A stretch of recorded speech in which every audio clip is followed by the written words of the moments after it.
گھر کے تمام افراد اگر آپس میں لڑتے جھگڑتے ہوں، کسی بھی بات پر گھر کے اندر لڑائی جھگڑا شروع ہو جاتا ہو، آپس میں محبت نہ ہو، نفرت کا بازار گرم ہو، تو گھر کے اندر محبت قائم کرنے کے لیے سورہ انفال کی آیت نمبر 62 اور 63، هُوَ الَّذِي أَيَّدَكَ بِنَصْرِهِ وَبِالْمُؤْمِنِينَ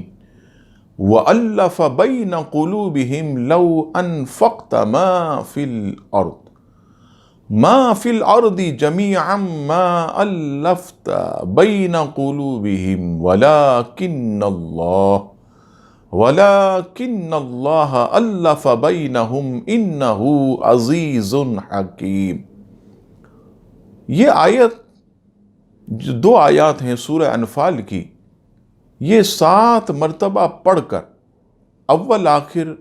11 مرتبہ درود پاک پڑھیں اور پھر ان آیات کے وسیلے سے اللہ تبارک و تعالیٰ کی بارگاہ میں دعا کریں، تو انشاءاللہ تبارک و تعالیٰ گھر کے تمام افراد میں محبت قائم ہوگی، اور یہ عمل کم از کم جو ہے آپ 11 دن تک کریں، انشاءاللہ تبارک و تعالی اللہ تعالی آپ کے گھر میں